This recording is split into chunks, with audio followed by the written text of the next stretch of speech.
If you are just a little bit interested in international politics or have seen the news yesterday or today, I'm sure you have heard of what happened between the Trump administration and the Zelenskyy administration in the Oval Office. First of all, what led to the escalation, what was said during those moments, and at the reactions that followed this dispute between the American administration and Zelenskyy. Yesterday, we were able to get a glimpse of what normally happens behind the scenes in international politics, but yesterday we saw it on live TV.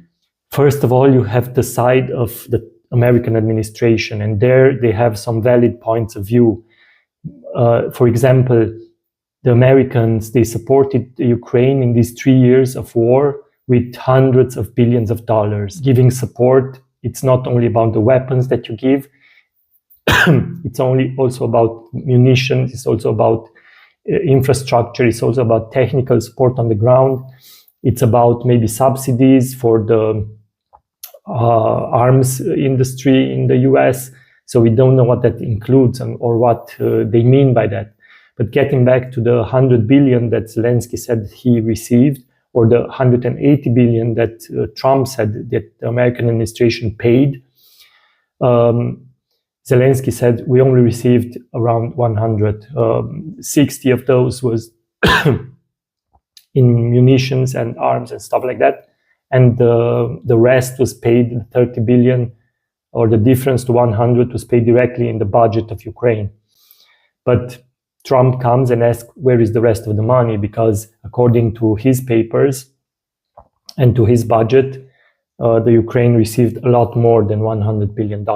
The supporters of the American administration, of course, also claim, and rightfully so, that today, the US is the only side which is trying to bring peace to Ukraine. The other sides involved, NATO, the European Union, and the Zelenskyy administration, they are opposing this.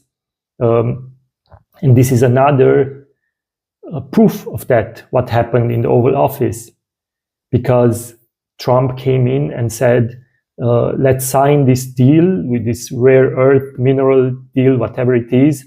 And this will be the first step into securing peace in Ukraine.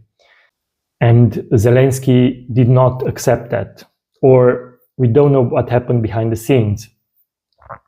And so we come to the other side of the story, the Zelenskyy side. On the other side, you have the people supporting Zelenskyy and seeing him now as a victim of the mean, bad Trump. Yeah, these are the people supporting Zelenskyy, of course, the diplomats in Brussels, the European Commission.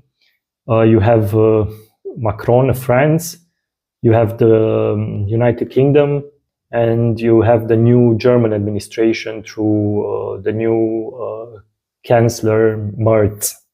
So this is the side that is now saying, we support you, Mr. Zelenskyy, we will support you until the end, and we will give you money, we will get you into the European Union, we want you to join NATO. And for me, I'm a little bit unsure on which basis is this support constructed, because as I said before, we can now see that all this money, all these hundreds of billions didn't bring anything, it didn't bring any peace in Ukraine, and they are still opposing peace. We only saw that the Trump administration was fighting for peace, and all these administrations in Europe, they are pushing for war, which for me, I cannot understand. But what is your opinion? What do you think of this? Am I right? Or, I don't know, do you want war as a European citizen? Please write in the comments. To be completely honest, I don't know what speaks for the Ukrainian side, because the situation on the ground is bad, is really bad. Ukraine is losing lives every day, while its president Zelenskyy is fighting with its biggest supporter in the last 3 years, which for me also doesn't make any sense. Of course, you could say, look how strong he is, he's defending his people. This is the Ukrainian power mentality, and we will not give up. Yes, everybody appreciated that, and everybody said the Ukrainian, they are amazing, they fought like lions against this intruder, right? And nobody has said, yeah, that's not true. We all seen that, how the Ukrainians are fighting and unfortunately dying on the battlefield. And this is what needs to stop. I mean, come on, this is what is happening now. People are dying while Zelensky is fighting with his biggest supporter. I mean, they supported you, European Commission supported you, the Europeans supported you. Every country in the European Union and all the citizens of the European Union had to suffer because of this war.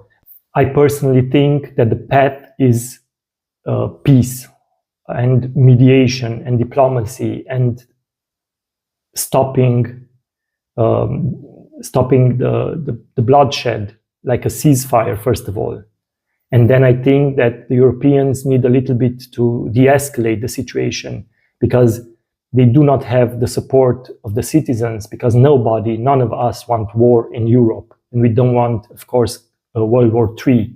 Some people could say, yeah, Zelensky doesn't care about his people, about the soldiers that are dying every day in the Ukraine, because he's pushing for this, even when he knows that he has no chance of winning. I mean, without American support, who will support Ukraine? The European Union. Yes, I think the European Union has already done a lot in support of Ukraine. They already gave hundreds of billions of money to Ukraine. And those are money from European citizens. And also, European citizens do not support this.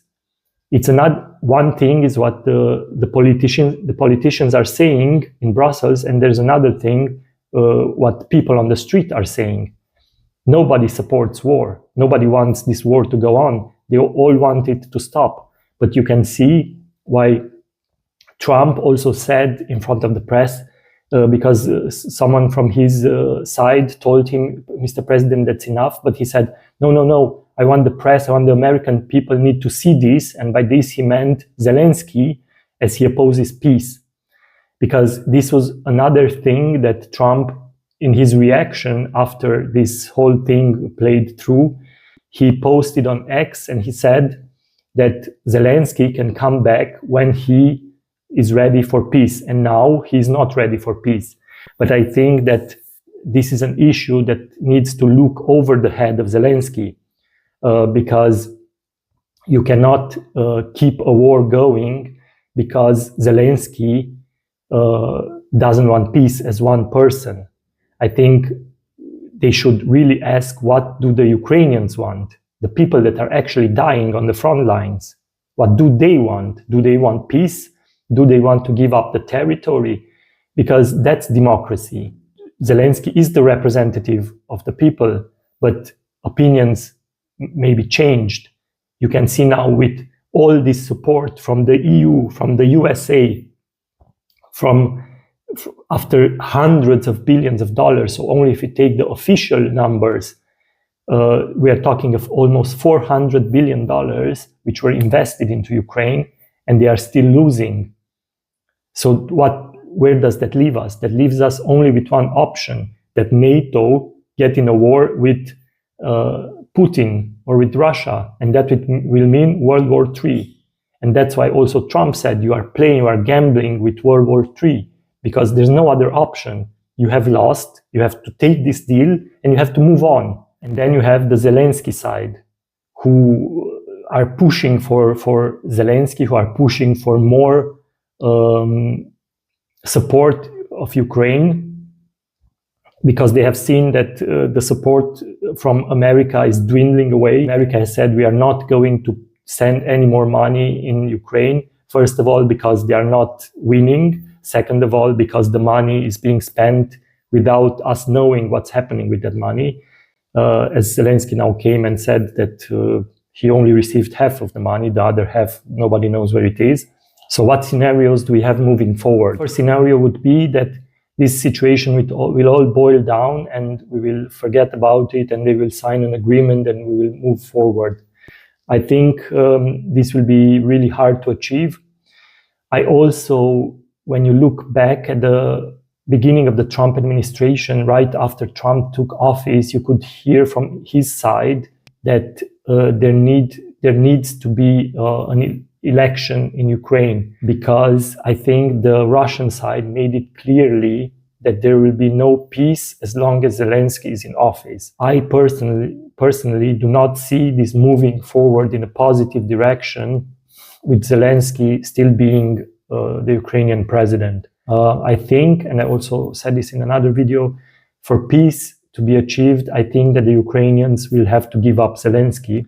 Another scenario would be that they do not reach any agreement and that Ukraine will be left without American support.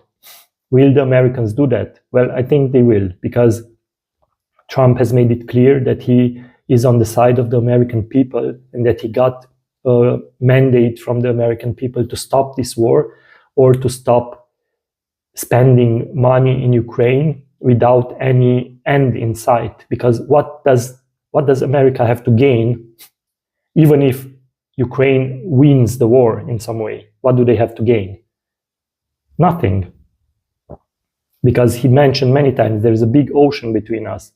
The ones that will have to gain will be maybe the Europeans who will invest money in the reconstruction of Ukraine. But America does not have a lot to gain. They have to gain the fact that the EU is buying gas from them, but that's already happening now. They have to gain, maybe that Russia will be weakened by this. Yes, it will be weakened, but it will not be destroyed by the Ukrainians. There is the real possibility that America will say we are out and you can deal with this on your own. What will this mean for the European Union? Well, that's bad news for the European Union, because the European Union, first of all, they do not have the capacity to support Ukraine. And you also have to be realistic. We gave hundreds of billions and Ukraine is still losing. The only viable option would be to send soldiers in Ukraine. That will mean World War III. So I think the situation is shit right about now, and I'm just as curious as you are to see where this will go. From my point of view, I think they will reach an agreement, because the other option is World War III. So nobody wants that. I don't know why the Europeans are pushing so hard for more support, for more death in Ukraine. So I think that's the wrong way. But we will see this, and we will talk about this together in the next videos. Thank you and have a nice day.